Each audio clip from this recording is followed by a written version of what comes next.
하나님 감사합니다. 성령께서 저희들의 발걸음을 예배의 자리로 인도해 주시고 함께 모여 주님을 찬양하고 기도하며 또한 말씀을 나누게 하시니 감사합니다. 이 예배당을 오가는 발걸음마다 또 각 가정에서 예배드리는 심령마다 성령께서 진리와 은혜의 시간이 될 수 있도록 인도해 주시옵소서. 감사드리며 예수 그리스도의 이름으로 기도드리옵나이다. 아멘.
사랑이 많으신 주님, 지난 한 주간도 안전하게 지켜주시고 복되게 거룩한 예배를 허락하셔서 주님을 찬양할 수 있게 하심을 감사드립니다.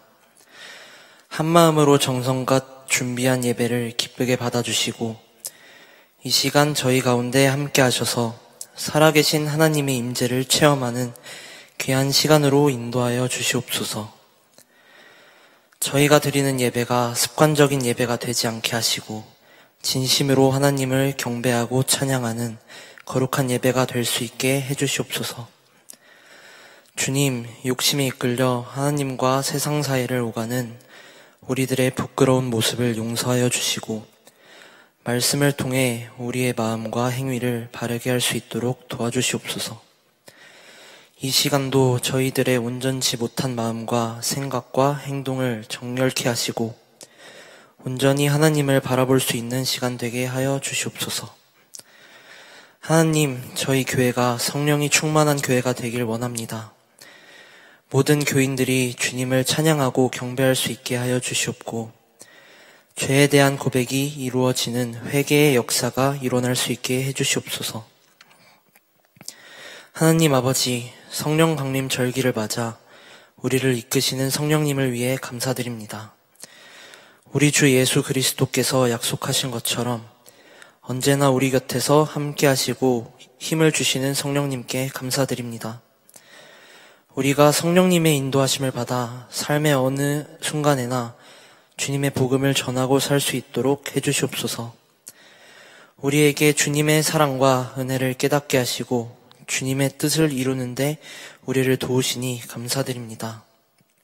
성령님, 우리의 마음을 채우시고 우리를 거룩하게 하여 우리가 주님을 더욱 사랑하고 믿음으로 행동하며 주님의 이름으로 증거하게 하옵소서. 주님, 오늘 찬양하는 여신도 성가대를 위해 기도합니다. 오늘 성가대의 찬양이 하느님의 영광 아래 빛나는 주님의 모습 따라가는 거룩한 찬양이 될 수 있도록 도와주시고 모든 교인들에게 은혜가 넘치는 찬양이 되게 해주시옵소서. 오늘 설교해 주시는 목사님께도 큰 축복 내려주시고 양육의 강건함을 허락하여 주시옵소서. 감사드리오며 주 예수 그리스도의 이름으로 기도드리옵나이다. 아멘.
네, 여신도 성가대 정성껏 준비한 은혜로운 찬양 감사드립니다.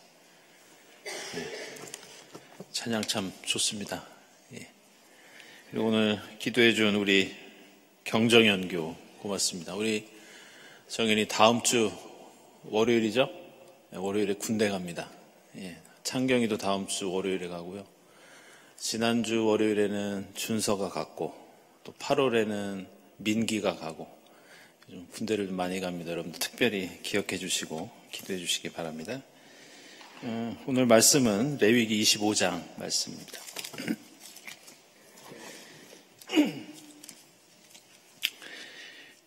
오늘 38절까지 교독으로 읽겠습니다. 주님께서 시내산에서 모세에게 말씀하셨다.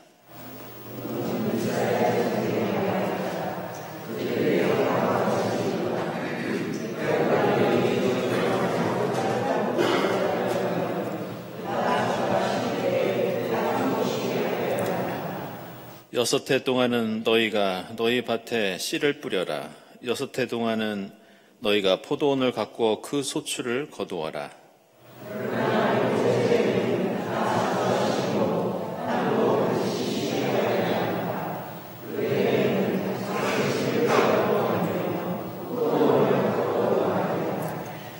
거둘 때 떨어져 저절로 자란 것들은 거두지 말아야 하며 너희가 가꾸지 않은 포도나무에서 저절로 열린 포도도 따서는 안 된다. 이것이 땅의 안식년이다.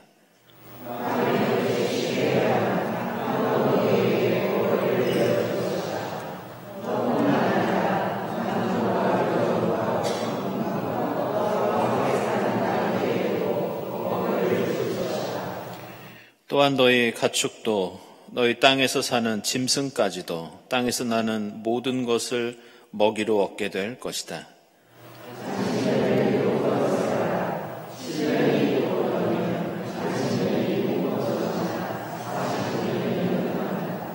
일곱째 달 열흘날은 속죄일이니 너희는 뿔나팔을 크게 불어라. 나팔을 불어 너희가 사는 온 땅에 울려 퍼지게 하여라.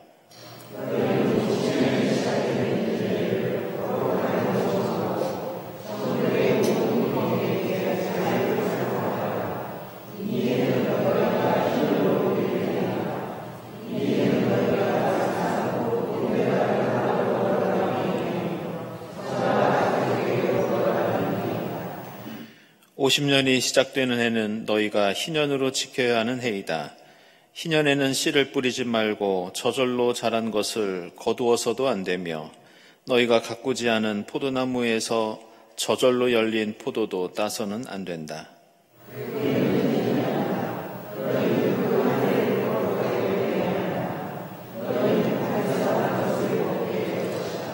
이렇게 희년이 되면 너희는 저마다 유산 곧 분배받은 땅으로 돌아가야 한다.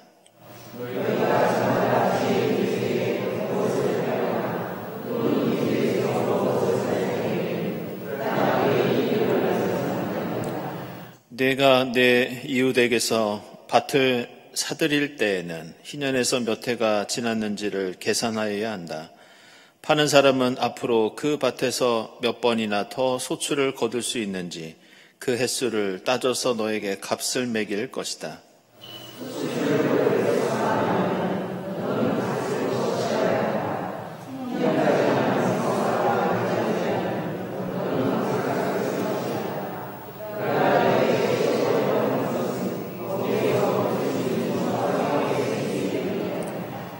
너희는 서로 이웃에게서 부당하게 이익을 남기려고 해서는 안 된다. 너희는 하나님 두려운 줄을 알아야 한다. 나는 주 너희의 하나님이다.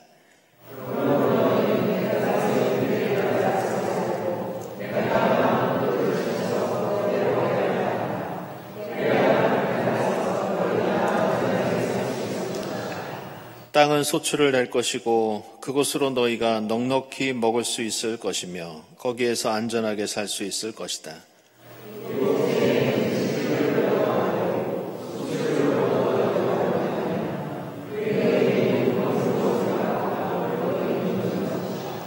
그러나 여섯째 해에 내가 너희에게 복을 베풀어 새해 동안 먹을 소출이 그 한 해에 나게 하겠다.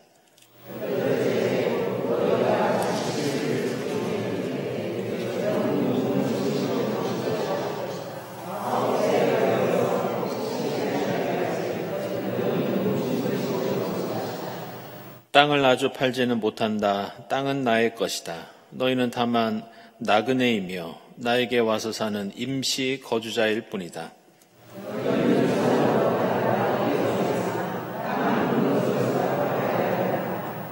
네 친척 가운데 누가 가난하여 그가 가진 유산으로 받은 땅의 얼마를 팔면 가까운 친척이 그 판 것을 물을 수 있게 하여야 한다.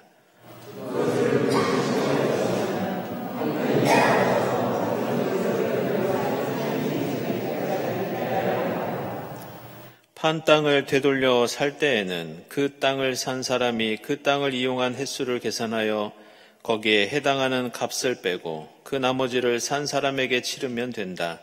그렇게 하고 나면 땅을 판 그 사람이 자기가 유산으로 받은 그 땅을 다시 차지한다.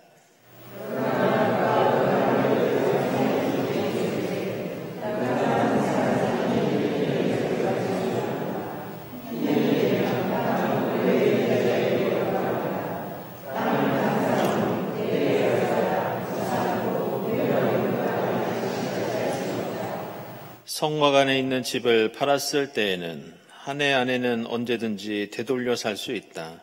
집을 판 사람은 한 해 동안은 그것을 물을 수 있는 권리가 있다.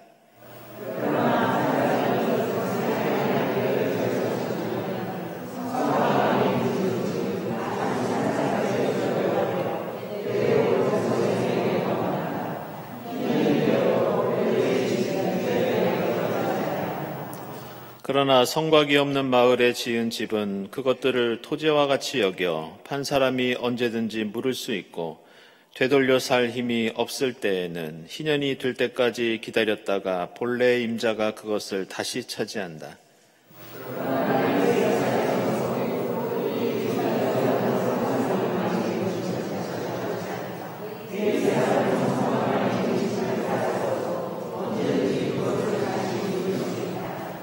그가 무르지 않으면 성읍 안에 있는 그 팔린 집은 희년이 되면 본래 임자에게 되돌아간다. 레위 사람의 성읍 안에 있는 집은 이스라엘 자손이 레위 사람의 유산으로 준 것이기 때문이다.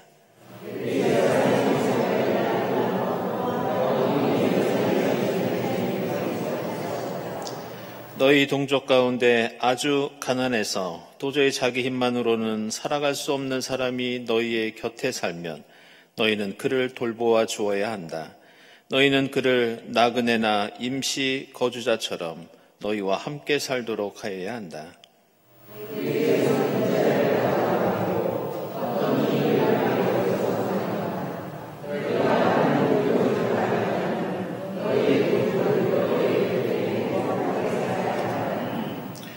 너희는 그런 사람에게 이자를 받을 목적으로 돈을 꾸어주거나 이익을 볼 셈으로 먹거리를 꾸어주어서는 안 된다.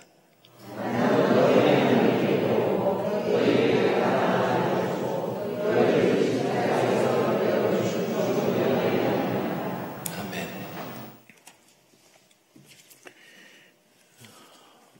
네, 이제 레위기도 3장밖에 남지 않았습니다. 그래서 다음 주, 그 다음 주, 다다음 주에는 저희가 레위기 27장 하고요.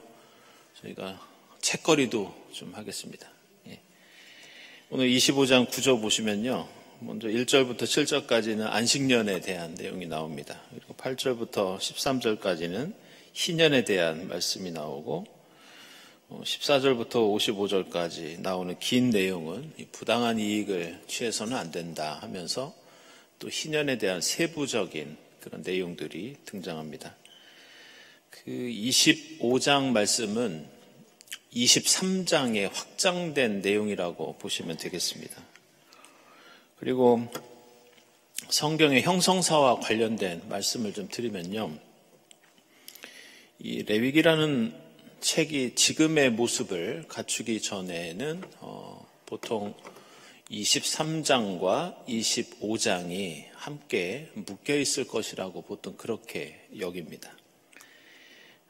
그만큼 23장하고 25장 사이에는 연결점이 많고 유사성이 많이 있습니다. 그래서 몇 가지 살펴보면 23장, 25장은 모두 거룩하게 구별되는 시간에 대한 말씀이 나오죠. 그래서 안식일, 속죄일, 여러 절기들, 그리고 오늘 안식년, 희년 이런 내용들이 나옵니다. 그래서 두 장이 함께 묶여 있으면 오히려 더 자연스럽습니다. 두 번째로 똑같은 단어들이 계속 좀 나옵니다. 두 장에 23장 15절에 7주간 이렇게 나오는데 이거를 히브리어로 쉐바 샤바토트 이렇게 부릅니다. 이걸 직역하면 쉐바는 7이고 샤바토트는 안식이라는 뜻입니다.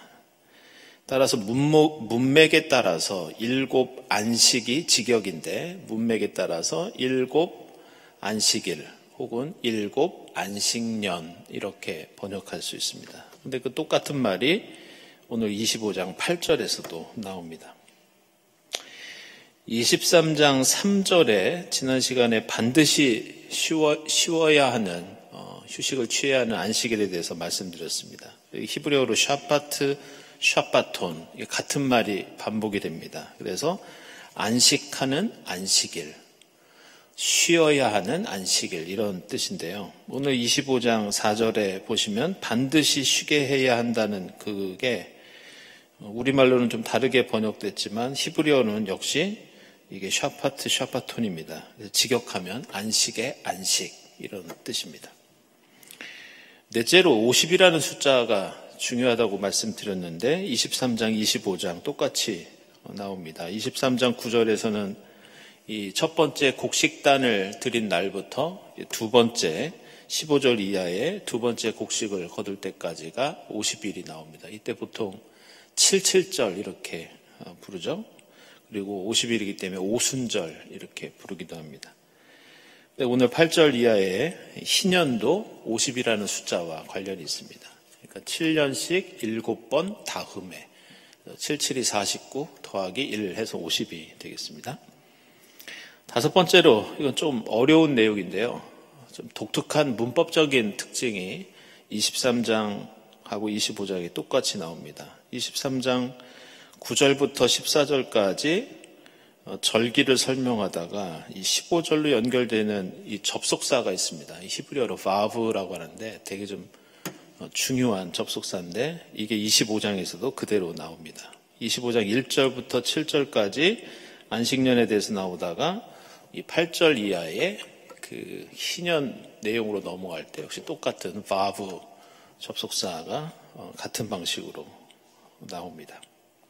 마지막 여섯 번째는 23장, 25장 시간의 흐름이 여러분들이 찾아보시면 알겠지만 7이라는 숫자와 매우 깊은 관련이 있습니다. 제가 이렇게 6가지 예들을 통해서 특징을 말씀드리는 이유는 이런 특징이 사실 성경을 이해하는데 좀 중요한 의미가 있습니다.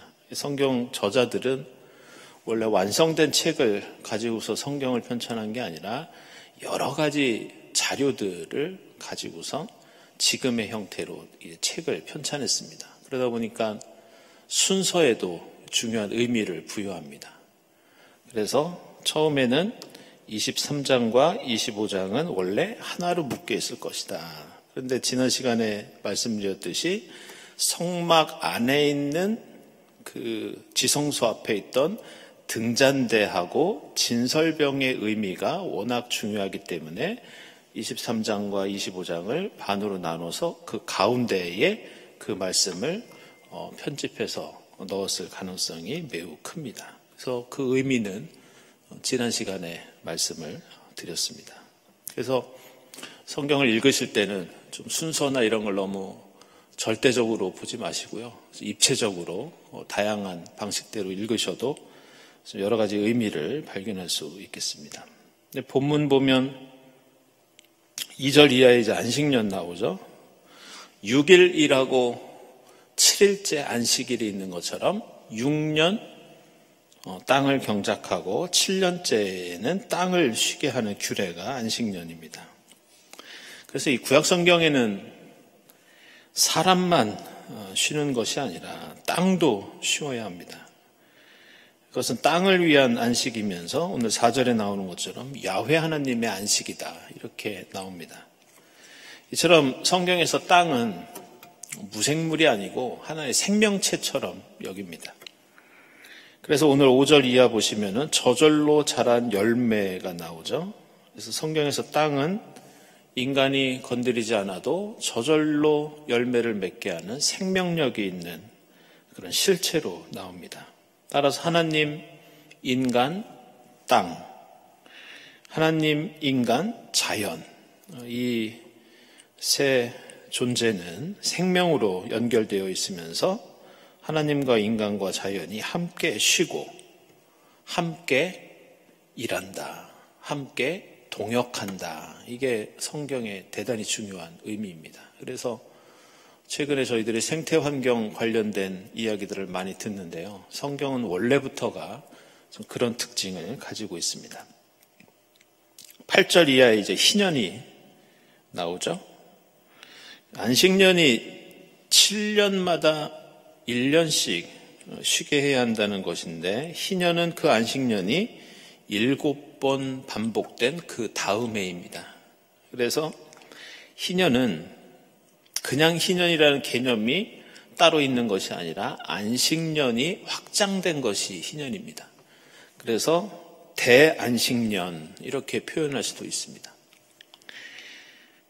오늘 이 긴 내용이 나오는데 희년이 무엇인지 제가 요약을 하면 7년마다 한 번씩 돌아오는 안식년을 7번 지낸 49년의 다음 해, 즉 50년이 되는 해를 기념하는 축제이자 또 이때는 우리가 해야 할 일들이 많이 있는데 특별히 사회적인 약자들을 돌보는 그런 규례들이 많이 나옵니다. 그래서 빚을 진 사람들이 모든 빚을 탕감받고 노예들이 해방되어서 자유를 얻는 해가 이 희년입니다.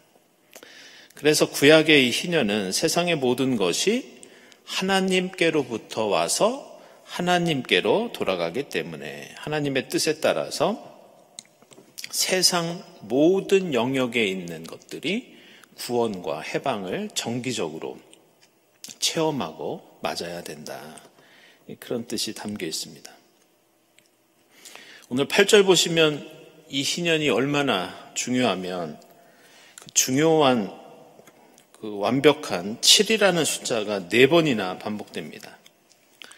그래서 이거는 단순히 희년의 주기가 숫자로 얼마나 되느냐 이것을 설명해 주는 것을 넘어서 이 희년이 거룩하고 완전한 의미를 담고 있다는 것을 이 7이라는 숫자의 반복을 통해서 알려주고 있습니다. 이런 이유로 10절, 12절 보시면 안식년에 없는 그 표현이 나옵니다. 이게 거룩한 해라는 표현이 2번이나 나옵니다. 그리고 9절에서도 이 희년이 시작되는 날이 이스라엘 사람들이 가장 거룩한 날로 여겼던 속죄일에 이 희년이 시작이 됩니다. 모두 다 의도적인 것이라고 할 수 있습니다. 이 희년이 딱 됐을 때 이제 전국 모든 사람들에게 자유가 선포되는데요.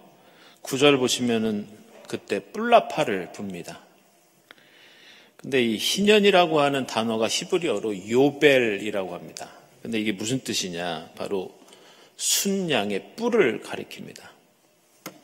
그래서 뿔라팔은 그 희년을 알리는 자유를 선포케 하는 악기이면서 한편으로는 희년 그 자체를 의미하고 상징합니다. 13절 이하 보면 이 희년 제도가 이 땅의 매매에 대해서 얘기하고 있지만 사실 우리가 지금 부동산 사고 파는 것하고는 완전히 다릅니다. 나중에 희년이 되면 원래 자기가 가지고 있던 소유하고 있던 땅을 돌려줘야 하기 때문에 15절 이하 보시면 토지 거래를 하더라도 영구적인 소유가 불가능합니다. 그래서 오늘 본문에서는 희년이 얼마나 남아있느냐에 따라서 그 땅의 가치가 달라집니다. 그래서 그거를 계산을 해서 사고 팔게 되죠. 그래서 일종의 이것은 땅을 내가 완전히 갖는다는 의미가 아니라 땅을 빌린다는 어떤 그런 의미가 더 강하다고 하겠습니다. 그래서 희년 때문에 땅을 많이 가진 사람들이 혹시 손해볼 것 아니냐 이렇게 생각할 수 있지만 사실 이것이 제도로 정착되면 앞으로 이게 50년마다 돌려줄 것을 계산하고 그 가격에 맞게 매매를 하기 때문에 사실 손해볼 것은 없다고 할 수 있습니다. 그래서 앞부분이 이 희년제도의 원칙을 얘기하고 있다면 23절부터는 이 세부적인 적용에 대해서 나옵니다. 23절 말씀이 좀 중요한데요. 이 내용이 레위기와 구약성경 전체에 신앙의 중요한 그 가르침을 주고 있습니다. 그건 뭐냐면 이스라엘 백성은 하나님께 땅을 받고 가나안 땅에 살더라도 그 땅은 이스라엘 소유가 아니다. 땅은 하나님의 것이다. 이스라엘 백성들은 그저 나그네이며 임시 거주자다. 이렇게 명시합니다. 다시 말하면 하나님의 백성이라도 언제든지 그 땅에서 떠날 수 있고 쫓겨날 수 있고 실제로 그런 일들이 벌어지죠. 기원전 8세기에 아시리아 제국에 의해서 북이스라엘이 망하면서 쫓겨납니다. 기원전 6세기에는 바빌로니아에 의해서 망하면서 떠도는 나그네가 되죠. 그 땅은 이스라엘 것이 아니라 하나님의 것이고 하나님의 뜻을 온전히 쫓을 때에만 그 땅에서 거주할 수 있다. 이게 성경 전체에 흐르는 그런 땅의 신학입니다. 나그네나 외국인, 사회적인 약자는 너희보다 불쌍하기 때문에 동정심을 가지고 도와야 하는 것이 아니다. 너희가 그 사람들과 결코 처지가 다르지 않다. 오늘 이 말씀 한 구절에 이런 의미도 담겨 있습니다. 앞으로 가서 땅에 정착하고 땅을 소유하고 살 텐데 이들을 향해서 너희도 나그네다, 임시 거주자다. 그럴 때 그들이 다른 나그네를 왜 도와줘야 하는가? 그거는 논리적으로 그렇습니다. 너희도 똑같다. 나머지 부분에서는 마지막 55절까지 누군가 점점 더 가난해질 때 어떻게 대처해야 하는지 예를 들어서 설명하고 있습니다. 그래서 이게 가난해진다는 말이 여러 번 강조됩니다. 25절 보시면 누가 가난하여, 35절에도 아주 가난해진다. 39절에서도 가난하게 돼요. 47절에서도 다시 한번 가난하게 돼요. 사람들마다 신학적인 성향이 다르고 성경에서 무엇이 가장 중요하느냐 여기는 게 다르지만 저는 이 점이라고 생각을 합니다. 그래서 신학을 처음 시작할 때부터 지금까지 이 생각을 한 번도 바꾼 적이 없습니다. 성경을 읽으면 읽을수록 신학을 공부하면 공부할수록 우리 그리스도교 신앙의 관심은, 초점은 바로 사회적인 약자에 향해 있어야 되는 게 제 생각이고 아마 앞으로도 바뀌지 않을 것 같습니다. 그것은 성경을 읽을 때마다 그런 점들을 또 새롭게 발견하기도 하고 다시 확인하기도 합니다. 24절에 물은다는 말이 흥미로운데요. 히브리어로 게울라라고 하는데 이 말을 풀어서 이런 뜻이 있습니다. 친척처럼 행동한다. 친척이 되어서 행동한다. 그래서 이게 지금 신앙 때문에 사회적인 책무 때문에 이런 실천을 해야 하는 것이 아니라 마치 혈육이 된 것처럼 마치 친척처럼 이런 약자를 대해야 한다는 그런 뜻입니다. 35절에 안타까운 모습이 좀 묘사되어 있습니다. 도저히 자기 힘만으로는 살아갈 수 없는 사람. 요즘 우리 주변에도 과거에도 그랬고 지금 현재에도 이런 분들이 많이 있는 것 같습니다. 안타깝게도 인간의 역사를 저희들이 생각해 보면 앞으로도 이런 분들은 저희 곁에 많이 계실 텐데요. 이 도저히 자기 힘만으로 살아갈 수 없는 사람은 히브리어로 우마타 야도 임마크라고 하는데 이 뜻이 참 안타깝습니다. 이게 손이 흔들리다, 비틀거리다, 미끄러진다 이런 뜻입니다. 그래서 자기 힘으로 살 수 없는 사람들 이런 뜻만이 아니라 이게 먹지 못하고 몸이 쇠약해져서 몸을 흔들면서 손이 떨리면서 제대로 서 있지 못하는 사람의 그런 이미지를 담고 있는 단어입니다. 그리고 이런 이유 때문에 35절에 나오는 돌봐야 한다는 말도 사실 이것도 히브리어로 보면 원래 강하게 하다 이런 뜻을 가지고 있습니다. 그래서 다시 직역을 하면 온몸이 떨리고 손이 흔들리고 제대로 설 수 없는 사람을 강하게 해야 한다. 그래도 스스로 설 수 있을 정도로 도와줘야 한다. 이런 말씀입니다. 이처럼 오늘 레위기 25장은 크게는 안식년과 희년에 대해서 명령하고 있고 무엇보다 희년에 대해서 구체적인 말씀들이 등장합니다. 그 희년은 레위기에 여러 절기들이 등장하는데요. 그 중에서도 절정에 속하는 말씀입니다. 그리고 결론에 속하는 그런 말씀이기도 합니다. 하지만 50년마다 오는 것이기 때문에 이 현실에서 지키기는 보통 어려운 것이 아닙니다. 그래서 구약성경에 희년이라는 말이 자주 나오지는 않습니다. 그리고 실제 역사 속에서 이 희년이 얼마나 어떻게 지켜졌는지 저희는 알 수는 없습니다. 안식년에 대한 그 증거들은 성경 여러 군데 나오고 특별히 포로기 이후에는 안식년에 대한 강조가 많이 나옵니다. 그런데 희년에 대한 자료들은 매우 희귀합니다. 이 50년이면 당시 수명을 생각할 때 한 사람의 그 세대, 한 세대를 넘어서는 사실은 그 시간입니다. 그래서 세대에서 세대로 알려주지 않고서는 이것을 제대로 지킬 수가 없었을 것입니다.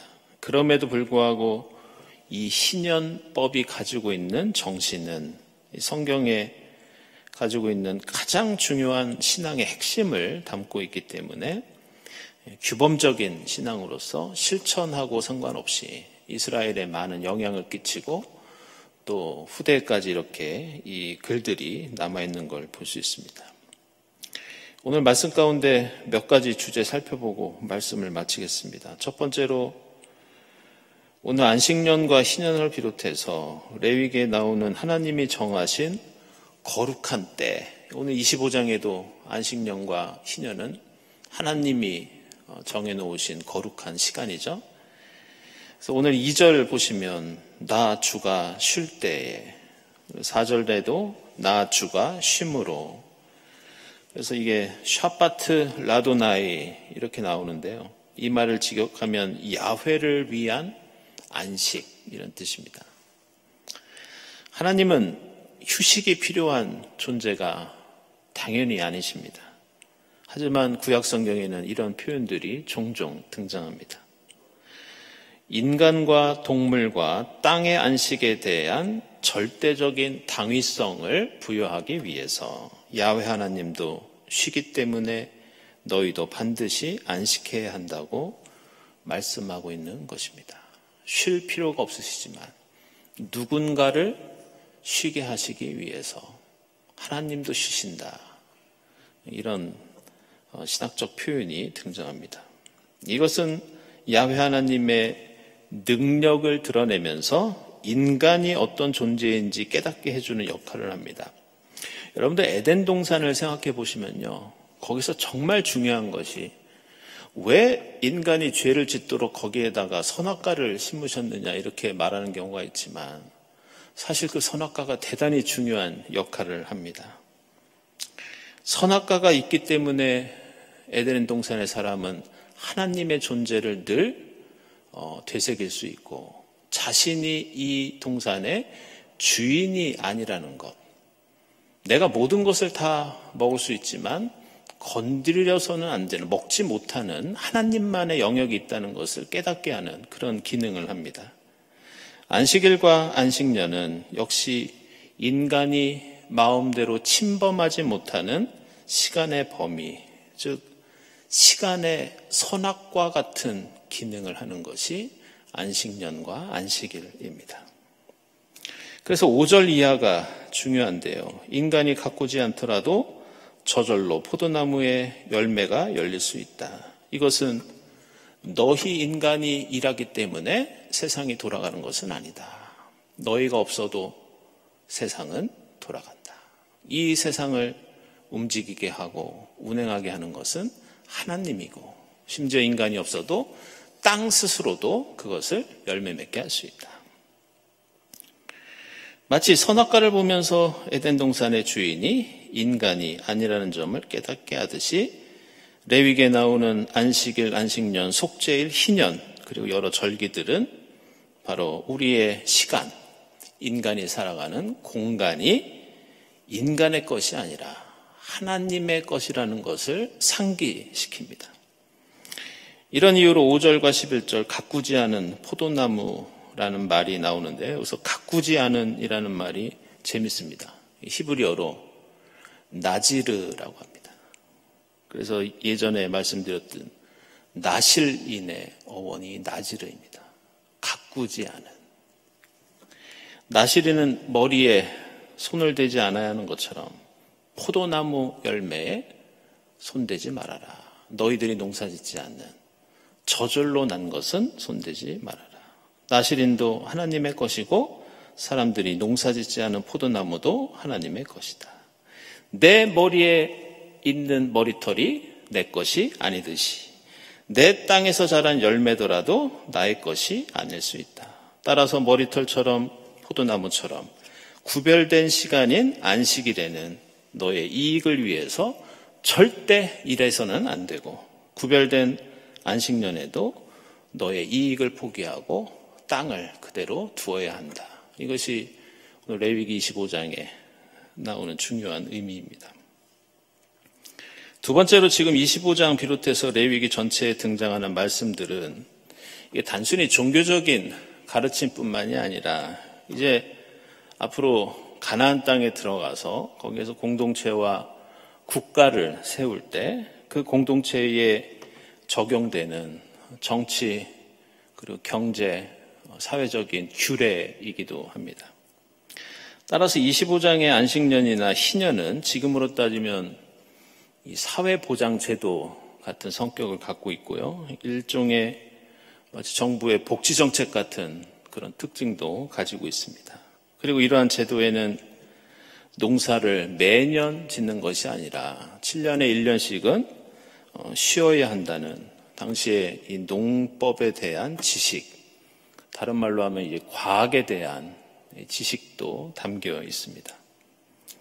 그런데 이러한 과학 지식과 기술, 정치, 경제, 사회적인 제도가 종교적인 의미를 갖게 되는 그 변화의 그 과정이 있습니다. 어떻게 신앙적인 의미로 이러한 사회적인 제도들이 과학적인 지식과 기술이 바뀌게 되는가, 신앙적인 의미를 갖게 되는가.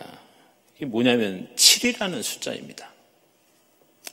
7이라는 종교적인 의미를 이 제도 속에 부여함으로써, 그 질서를 갖게 함으로써 과학 지식과 사회적인 규례는 신앙의 차원으로 승화되게 되어 있습니다. 이것은 레위기라는 책이 가진 중요한 특징입니다. 레위기는 경제적인 것을 경제적인 범위에만 한정시키지 않습니다. 사회적인 것도 사회적인 문제에만 머물게 하지 않습니다. 모든 것을 신앙의 차원으로 끌어올리면서 일상과 사회와 역사의 영역을 하나님의 영역 안으로 끌어당기는 그런 특징을 갖고 있습니다. 그래서 레위기는 우리가 비록 정치, 경제, 사회, 문화의 문제들로 가득 차 있는 이 사회와 세상 속에서 우리 그리스도인들이 살고 있지만 우리는 삶의 모든 영역에 마치 7이라는 숫자를 던지는 것처럼 신앙의 영역으로 모든 것을 끌어당겨서 그 가운데 우리가 하나님의 뜻을 이루어야 한다는 그런 교훈이 담겨 있습니다.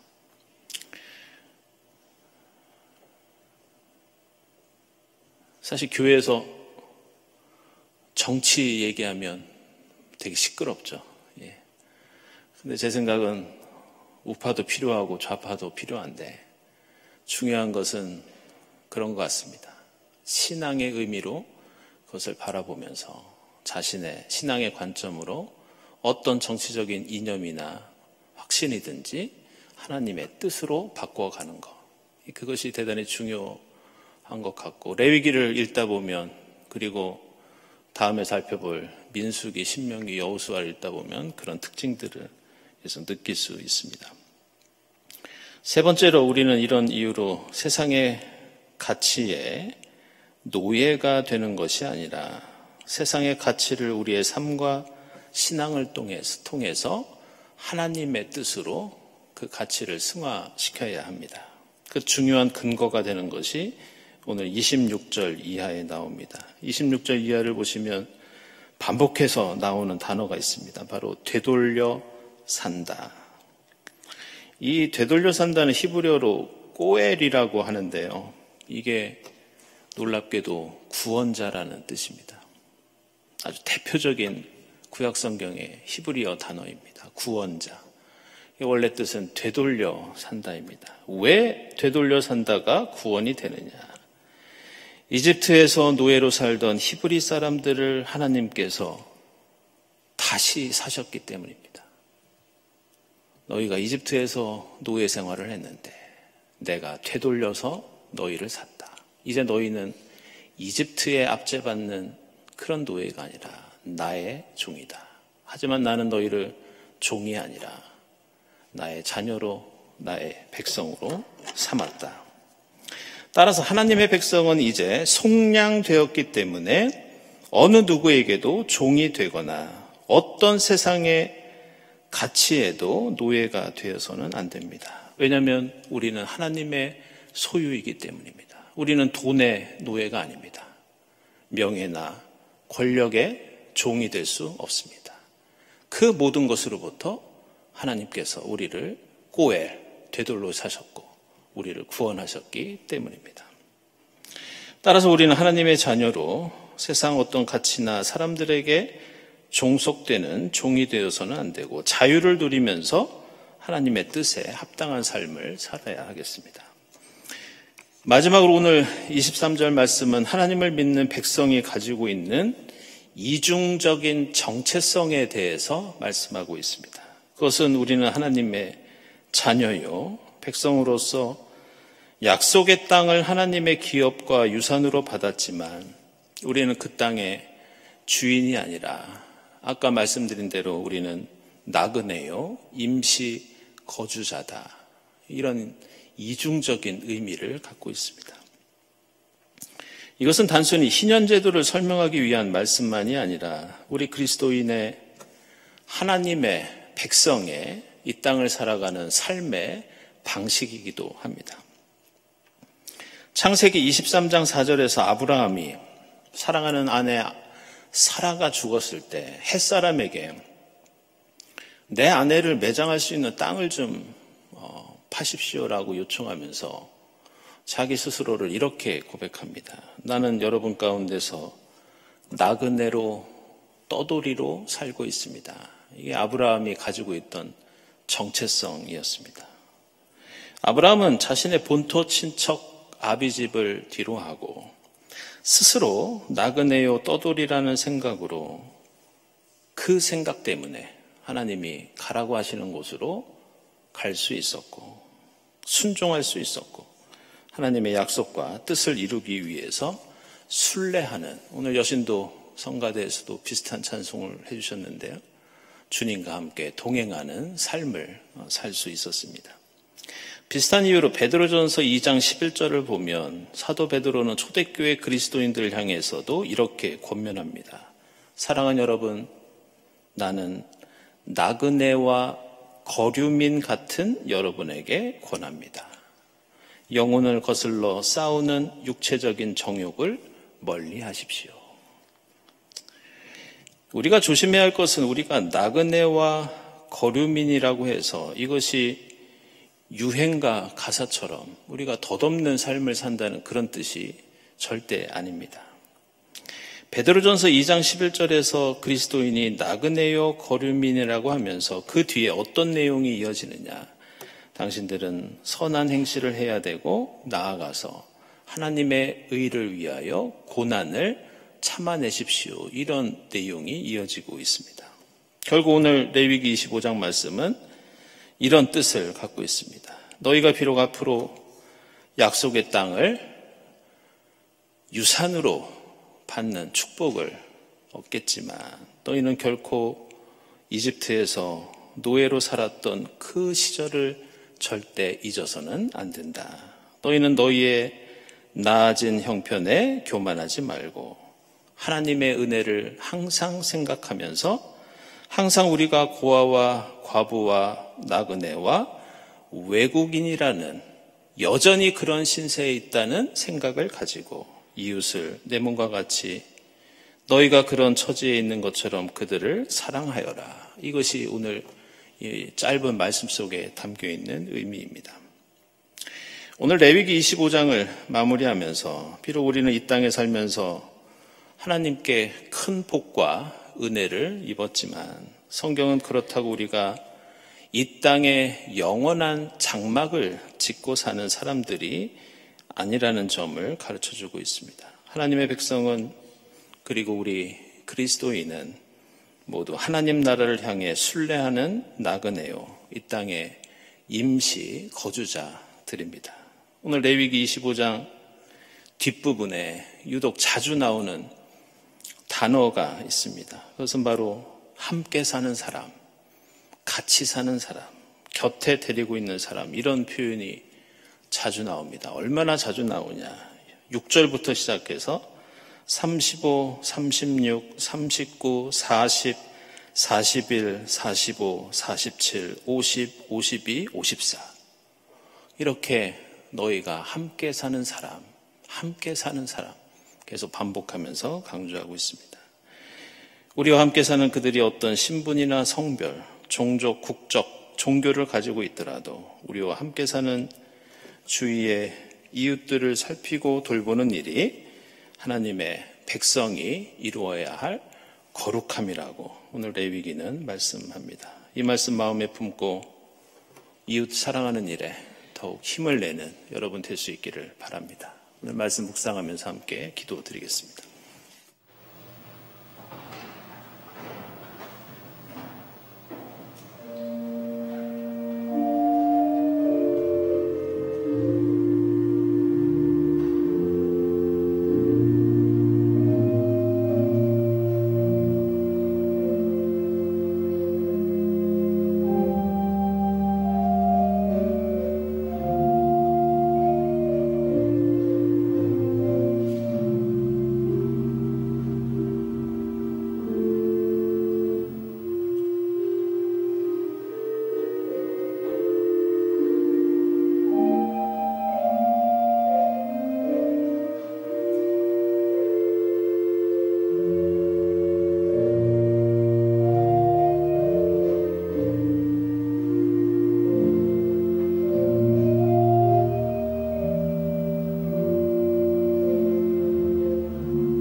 하나님 감사합니다. 이집트의 히브리 노예 같았던 저희들을 하나님의 백성으로 삼아주시고 하나님 나라를 귀한 유업으로 허락해 주시니 감사합니다. 하나님의 자녀라는 마음 가지고 늘 감사하고 힘을 내며 살아가게 하시고 저희가 나그네요 거류민이라는 마음으로 겸손히 이웃사랑을 실천할 수 있도록 인도해 주시옵소서. 예수 그리스도의 이름으로 기도드리옵나이다. 아멘.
주의 기도 드리겠습니다.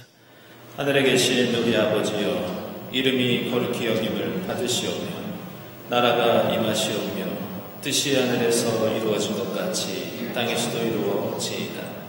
오늘 우리에게 일용할 양식을 주시옵고 우리가 우리에게 죄진 자를 사하여 준 것 같이 우리 죄를 사하여 주시옵고 우리를 시험에 들게 하지 마시옵고 다만 악에서 구하시옵소서.